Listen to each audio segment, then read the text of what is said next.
Bonjour nos petits aventuriers et bienvenue dans Wild, le podcast animalier spécial Afrique.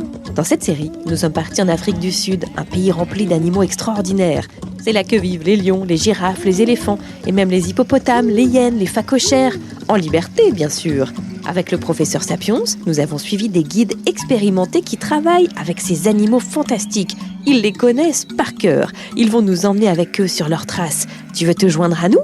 Pas de problème, mais n'oublie pas ta casquette, une bouteille d'eau et une bonne paire de baskets pour ne pas te faire piquer par des serpents. On ne sait jamais. Allez, c'est parti, en route pour Wild spécial Afrique.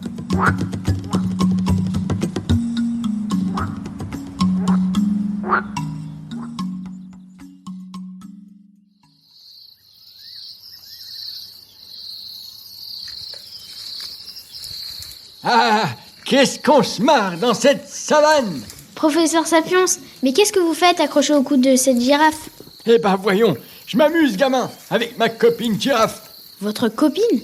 C'est vrai ça, on dit toujours une girafe.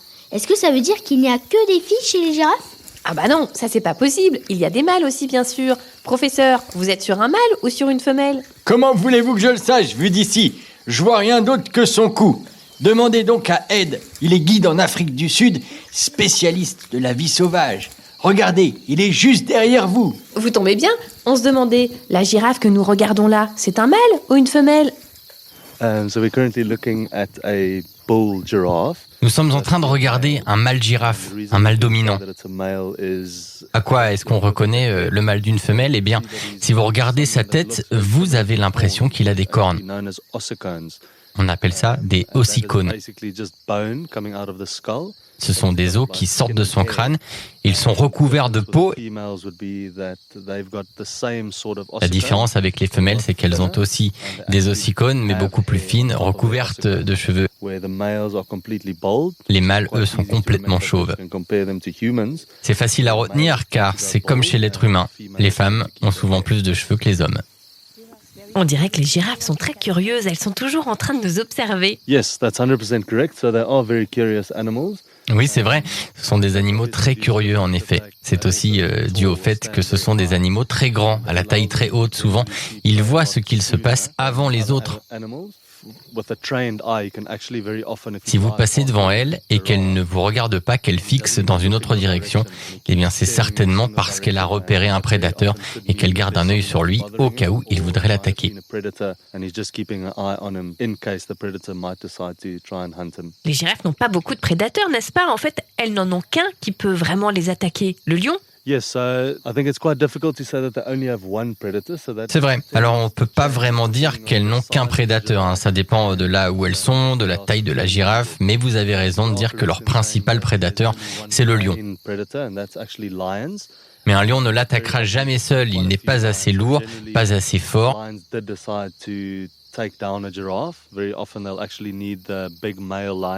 Un lion mâle, s'il est seul, n'attaquera pas. Il attaquera uniquement s'ils sont plusieurs mâles ou si c'est un groupe de femelles avec un ou deux mâles. Elles peuvent aussi attaquer.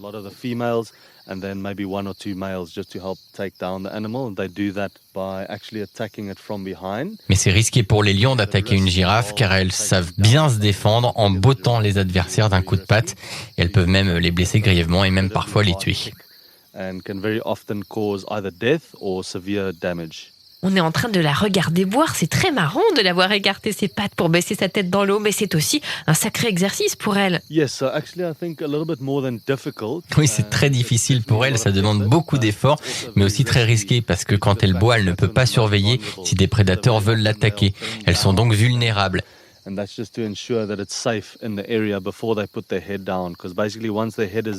Très souvent, elle baisse la tête et elle la remonte. Elle baisse puis remonte plusieurs fois d'affilée pour sécuriser la zone et être sûre qu'elles peuvent boire sans crainte. Parce que dès qu'elle baisse la tête, il y a de fortes chances pour qu'elles se fassent attaquer. Ça leur prend beaucoup de temps, en tout cas, à se décider à boire. Les girafes vivent ensemble, on croise souvent des mâles seuls comme celui-là? Yeah, so with giraffe, it's actually quite special due to the fact that I guess it's something you can relate to humans. Chez les girafes, c'est un peu spécial. Leur comportement est similaire à celui des humains. Elles aiment bien de temps en temps passer du temps avec leurs copains. Parfois, vous les voyez seuls, parfois vous les voyez avec des amis et parfois avec toute une bande de copains girafes. Une fois, il m'est arrivé de croiser 15 girafes ensemble. Mais comme nous le voyons avec ce mâle, elles peuvent aussi passer beaucoup de temps en solitaire. Y a-t-il quelque chose de marrant à savoir sur les girafes? Yes, actually very interesting. Giraffes have the exact. Ah oui, il y a un truc très marrant. Les girafes ont exactement le même nombre de vertèbres dans leur immense cou que l'être humain, seulement 7. Pourtant, comme vous pouvez le voir, il y a une grosse différence entre la taille de leur cou et le nôtre. Enfin, vous le voyez, hein, les vertèbres de leur cou sont très espacées par rapport à nous. C'est complètement fou. It is crazy. Merci Ed. Big pleasure. Avec plaisir. Professeur Sapiens, vous devriez lâcher le cou de cette girafe et la laisser tranquille.